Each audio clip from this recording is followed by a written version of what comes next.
ये अनुपम महापुरुष अपनी ध्यान साधना से, अपने चिंतन से, अपने पुरुषार्थ से संसार को एक नए उजाले की ओर ले जा रहा है। उजाला ज्ञान का, उजाला ध्यान का, उजाला उच्चतम शिखर पर जाने का। देखूं साई, मैं तो शिव में देखूं साई, शिव में देखूं साई, मैं तो शिव में देखूं साई। प्रभु की अनंत अनंत कृपा बरसी है। यदि आप अपने आप को सुखी रखना चाहते हैं, यदि आप अपने को 4 गति 84 लाख जीवा योनियों से जो अनंत बार हम सब भटके हैं, किस कारण से भटके हैं, अब आपको अनुभव में आ गया। केवली भगवान अरिहंत परमात्मा की वाणी का स्पष्ट उद्घोष कि जीव ने अपने को भूल करके सारी शक्ति जड़ को दे दी। जड़ को देने से मन शक्तिशाली हो गया, बुद्धि अपने आप में निर्णय लेने लगी, इंद्रियों के विषय भारी हो गए, मजबूत हो गए और जीव की शक्ति कमज़ोर हो गई। तो जड़ जीव का भेद अनिवार्य है। अभी आप सुन रहे थे कि पहल कठिन लगेगा, पर धीरे धीरे अभ्यास बढ़ता चला गया तो स्वतः ही आप अपने आप में भेद होता चला जाएगा। जितना स्पष्ट भेद होगा उतना आप आगे बढ़ते चले जाओ। ये भेद केवल बंद आँखों से नहीं, जैसे आपने कुछ घंटे 8 घंटे 6 घंटे ध्यान कर लिया, भेद बना लिया, इसमें भी आपका मन कहीं ना कहीं ले जाता है। तुरंत अपने अस्तित्व के प्रति होश बना रहे। ये मन तो कहाँ चला जाता है, बुद्धि तो क्या निर्णय ले रही है, काया कहाँ जा रही है। स्पष्ट वापस आइए, उपयोग लगाइए। उपयोग लगाने के बाद जड़ जीव का भेद कीजिए। फिर भी उपयोग लगे तो आपको अपने देह के भीतर आत्मा का विस्तार देखिए, तो अपने आप स्वतः आपका भेद शुरू हो जाएगा। कहने को आसान है, जड़ जीव का भेद, भेद की जगह भेद और अभेद। ये बेसिक ध्यान शिविर से या आपकी अंतिम समय तक जड़ जीव का भेद 2 तत्व जुदा जुदा है। आपने जन्मों जन्मों से एक को माना, एक यानी जड़ को माना। जड़ को मान करके जाति, कुल, परंपरा, मनुष्य जाति, स्त्री जाति, नपुंसक, कुल, परंपरा को महत्व दिया, माता पिता बहन भाई को महत्व दिया, और जड़ को अपना मानते हुए जो आत्म तत्व था, जो अस्तित्व था, उसको गौण कर दिया और किसी के कहने से 2 शब्द आत्मा के जान लिए, रट लिए, कह दिए। इससे नहीं, अब टोटल भेद कर देना है। उठते बैठते चलते सोते खाते पीते जड़ के जीव है तो जड़ है। जीव निकल गया तो जड़ शमशान की राख बनेगा। ये सब आप जानते हैं। परिवार में कहीं जगह आप जाते हैं, जब जीव निकल जाता है तो जड़ को एक दिन भी रखा नहीं जाता, शमशान की राख जला दिया जाता है और उसका अस्तित्व समाप्त हो जाता है। परंतु जीव का अस्तित्व सदा कायम रहता है। जीव की यात्रा आगे चली जाती है। ये वीतराग यात्रा है। जीव निरंतर अपनी अपनी गति में कर्म के अनुसार भिन्न भिन्न योनियों में ग्रहण करता है। पर हमने अब अपनी यात्रा वीतराग यात्रा बनानी है। अर्थ यानी राग द्वेष से ऊपर उठ करके वीतराग, न राग न द्वेष, केवल अपने कर्मों को क्षय करके सिद्ध गति की ओर अग्रसर होना है। ये ध्यान उच्च कोटि का ध्यान जो आपको अरिहंत बना दे, जो सिद्ध बना दे, ऐसा ध्यान है। अटल श्रद्धा, अटल विश्वास कि मैं जीवात्मा। कुछ जब मन के विचार आए तो मन को महत्व नहीं देना, बुद्धि की किसी क्रिया को, सोच को महत्व नहीं देना, 5 इंद्रियों के विषयों को महत्व नहीं देना। बार बार प्रभु फरमा रहे हैं। ये बार बार कहने का अर्थ, इसका अर्थ और ज़्यादा गहरा हो जाता है और गहराई में आना पड़ता है। आप समझेंगे कि बार बार क्यों कहा जाता है? इसलिए कि आपकी धारणा मजबूत हो जाए, पक्की हो जाए जन्मों जन्मों तक। जिसको हमने देह को, परंपरा को, कुल को, नाम को, पद को, जाति को, मैं कौन, मैं जैन, मैं कौन, मैं श्रावक, मैं कौन, मैं साधु, उसकी परंपरा, फिर नाम, पूरा जीवन लगा देते, उसमें सुख ढूंढते रहते हैं। ये सारा मिथ्यात्व है। इस मिथ्यात्व को तोड़ने के लिए समकत सत्य क्या है? सत्य है कि तुम आत्मा और जड़ में जीव है, और आयुष कर्म के अनुसार ठहरा हुआ है। आयुष कर्म पूरा हुआ तो जीव की यात्रा आगे चली जाती है। महत्वपूर्ण है जीव अष्टगुणों की संपदा, और जीव अकेला, उसका कोई आकार नहीं, निराकार, निर्विचार, निर्विकार, उसका कोई वजन नहीं, उसने अभी तक कुछ अन्न का दाना ग्रहण नहीं किया, इसका जन्म नहीं, मरण नहीं, इसकी माता नहीं, पिता नहीं, इसको है ही नहीं। जो अनादिकाल से जीव, अनक्रिएटेड, अनबाउंड, अनलिमिटेड, एवरीवेयर, वो जीव सदा काल से विचरण करी जा रहा है। विचरण क्यों करता है? कि मिथ्यात्व के कारण कि जीवन अपने अस्तित्व को भूल गया, और अस्तित्व को भूल करके उसने महत्व दिया जड़ को, देह को, इंद्रियों को, परंपरा को, कुल को। जिस गति में गया, पशु गति में गया तो पशु योनि में को महत्व दे दिया, और उसके साथ भोजन को महत्व दिया। नरक का निरिया बना, वहाँ सुख ढूंढता रहा, सुख है ही नहीं। मनुष्य बना, सुख ढूंढ रहा है। देव बना तो देव अपने नृत्य में और हीरे ज्वारात में सुख ढूंढते रहे। सच्चा सुख कहाँ है? ये प्रभु की वाणी कहती है, ये तीर्थंकरों की वाणी कहती है, सच्चा सुख आपके भीतर जीव में है। सच्चा सुख ना होता तो सभी तीर्थंकर भगवंत, 24 तीर्थंकर भगवान ऋषभ जैसे भगवान महावीर अनंत तीर्थंकर हो गए। एक नहीं, अनंत 24 अनंत तीर्थंकर हो गए हैं। उन्होंने सुख कहाँ ढूंढा? जड़ जीव का भेद करते हुए, एकत्व का भावना पोषण करते हुए कि मैं जीव अकेला, माँ के गर्भ में अकेला, जन्म लेते समय अकेला, बड़ा हुआ तो अकेला, सब परिवार के लोग साथ में, पर जीव अकेला है, जाएगा अकेला। जो जो कर्म उसने बांधे अकेले को भोगना पड़ेगा, कोई संगी साथी नहीं है। एकत्व भावना, अनित्व भावना का पोषण करो। अशुचि 12 भावनाएं बहुत महत्वपूर्ण है। देह खाल लगे, अशुचि भरा दे है क्या? ये काया को कुछ भी स्पर्श होता है तो गंदी हो जाती है।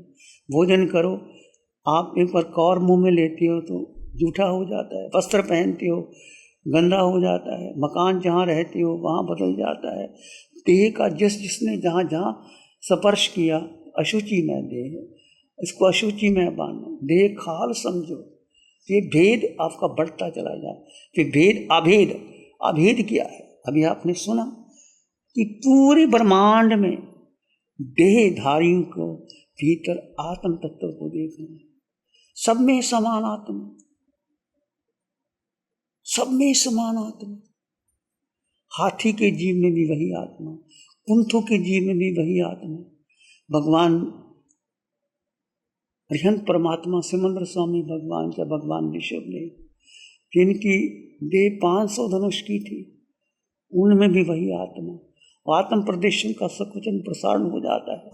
हाथी की देह मिलती है तो हाथी के देह में वो आत्म प्रदेश विस्तार कर लेते हैं।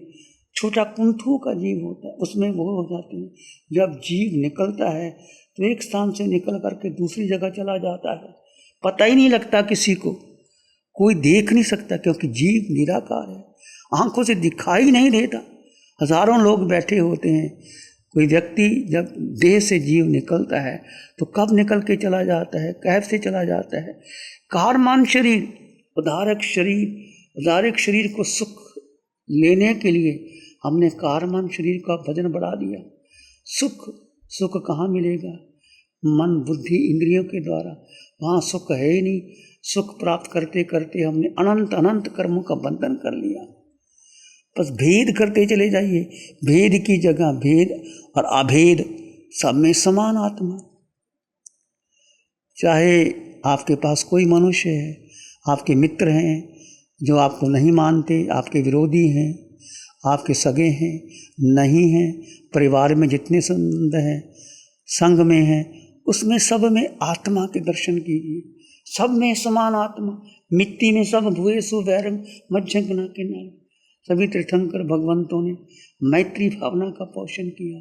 कितने कष्ट आए, भगवान महावीर को कितने कष्ट आए, भगवान ऋषभदेव को, भगवान पार्श्वनाथ को, शांतिनाथ को, और उन्होंने कैसे सहन कर लिया। मेरा ही किया हुआ कर्म है, कर्म सिद्धांत को स्वीकार कर लो।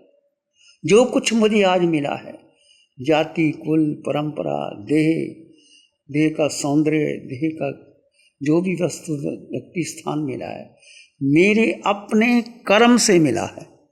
कर्म सिद्धांत को स्वीकार करके आगे बढ़ जाओ, फिर आर्त उधर ध्यान होगा ही नहीं, फिर आप आगे बढ़ते चले जाओगे। दुख आया मेरे कर्म से आया, सुख आया मेरे कर्म से आया। सुख और दुख देता कोई नहीं, अपने कर्म के अनुसार फल मिलता है। तो जब कर्म कैसे निर्जरित होते हैं, जैसे आपने देखा कौशक में आप थे, आसन एक जगह आपकी काया लेट गए और जीव अपने में स्थित हो गया, काया अपने में स्थित हो गई, दोनों अलग अलग है। जब जीव स्थित हो गया उस समय उदारक शरीर पर कर्म आए और कर्म को आपने स्वीकार कर लिया। दृष्टा भाव से स्वीकार करते ही कर्म निकलने शुरू हो जाते और कारमान शरीर पर कर्म घट जाते हैं और आप भीतर से सुख प्राप्त होता है। देह पर कर्म निकलते हैं, पता ही नहीं लगता और सुख बराबर बढ़ता चला जाता है। ये भेद विज्ञान की साधना बहुत बहुत महत्व। जितना भेद बढ़ेगा, भेद की जगह भेद और अभेद। यदि आपको किसी से राग हो, द्वेष हो, मोह हो, शिकायत हो, अभेद रहेंगे। क्या सब में समान आत्मा है, उसके अपने कर्म, मेरे अपने कर्म, मैं किसी को क्यों महत्व दूँ। इस प्रकार आप रहेंगे, भेद और अभेद की साधना करेंगे तो आप आगे बढ़ जाएंगे। और आपने सुना कि ये साधना केवल ध्यान तक सीमित नहीं है, सुबह से लेकर आपको शाम तक ध्यान कर लिए नहीं। जैसे कि आप छुट्टी मिली, आपको छुट्टी का समय नहीं है। यदि आप किसी को देखोगे, किसी के वस्त्र कैसे हैं, क्या खाना खा रहा है, कैसे बैठा है, कैसे उठता है, वो विचार आपके मन पर आ जाएंगे, बुद्धि पर आ जाएंगे और बार बार वो विचार आपको तंग करेंगे तो आपकी धारा खंडित हो जाएगी। यदि आपने अच्छा परिणाम लेना है शिविर के अंदर तो नजरें नीचे, होंठ बंद, केवल मैं जीवात्मा, मैं जीवात्मा, मैं जीवात्मा। खुले समय में, भोजन करते समय भेद करते रहे। और जैसे जैसे आप खुले समय में विश्राम के बाद आप चलेंगे, भ्रमण करेंगे, उस समय अकेले जाए, किसी की चाना मत रखें। ये दो व्यक्ति भी साथ चले जाते हैं तो वो आपको प्रभावित करता है। तो जिससे आपका परिचित है उसको बिल्कुल साथ नहीं रखना, उसके साथ कोई बातचीत नहीं करना। आप आए होंगे कि चलो साथ रहेंगे, समय कट जाएगा, बात कर लेंगे, आपका अपना ही नुकसान होगा। बार बार प्रभु फरमा रहे हैं अकेले रहना, अकेले ही जाना। और भेद विज्ञान की खुली आँखों से जितना भेद बढ़ेगा उतना बंद आँखों का सुंदर परिणाम आएगा। परिणाम आपके हाथ में है, किस तरह से आप परिणाम लाएंगे, किस तरह से भेद करेंगे। भेद की जगह भेद और अभेद। और भेद विज्ञान शुरू में आपको करना पड़ेगा कि जड़ में जीव। और जैसे जैसे आप मन में विचार आया, पूरी देह में, चाहे आप चल रहे हैं, दो तत्व जुदा जुदा है। देह में आत्मा, आत्मा अलग है। मैं निवासी, मेरा निवास स्थान है, देह है, पर मैं निवासी अलग हूँ और चल रहा हूँ। दो तत्व जुदा जुदा है। भोजन करते समय, चलते समय, विश्राम करते समय, कोई भी कार्य करते समय, रात को विश्राम कर रहे हैं तो एक आसन पर लेट गए, देह को लिटा दिया और जीव को अलग कर दिया। तो जीव को अलग करते करते जीव अपने में स्थित रहता है। कर्मों की नजरा का ध्यान क्या है, प्रभु फरमाते हैं जड़ को जीव अलग करके जीव का जीव में स्थित हो जाना, बस यही ध्यान है। जीव अपने अस्तित्व को जानना, मानना, स्वीकार करना, श्रद्धा करना और उसमें स्थित हो जाना। जितना जितना समय स्थित हो गए वो आपके कर्मों की नजरा है। बीच बीच में पड़ाव आएगा, बीच बीच में आपका मन प्रभावित होगा, आपका मिथ्यात्व मोह आएगा। जब जब ये धारा टूटे फिर प्रयोग लगाइए। जड़ जीव का भेद, मैं जीवात्मा कुछ समय 10 समय 15 समय या 2 मिनट 4 मिनट जीव को केंद्रभूत बना करके आप धीरे धीरे धीरे आगे बढ़ें। गुरु हमको ऐसी कृपा दृष्टि दे। नमो अरिहंतानं, नमो सिद्धानं, नमो आयर्यानं, नमो उवज्झायानं, नमो लोय सत्साहुनं। धम्मो मंगल मुकिठम अहिंसा संयमो तवो देवावित्तं नमं शांति जस धम्मे श्यामनो। श्री चत्तारी मंगलम, अरहंता मंगलम, सिद्धा मंगलम, साहु मंगलम, केवली पाणत्तो धम्मो मंगलम। चत्तारी लोगुत्तम, अरहंता लोगुत्तम, सिद्धा लोगुत्तम, साहु लोगुत्तम, केवली पाणत्तो धम्मो लोगुत्तम। चत्तारी शरणं पवज्जामि, अरहन्ते शरणं पवज्जामि, सिद्धे शरणं पवज्जामि, साहु शरणं पवज्जामि, केवली पाणत्तं धम्मं शरणं पवज्जामि। चारे शरण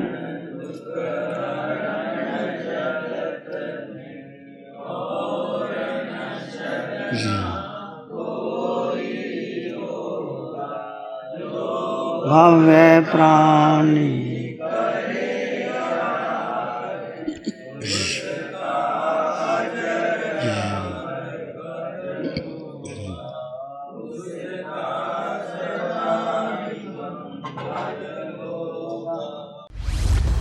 लग्जरी, कंफर्ट, शानदार view, park inn by Radisson hotel. अपनेपन का एहसास, यहाँ बिताया हर पल आपके लिए होगा खास।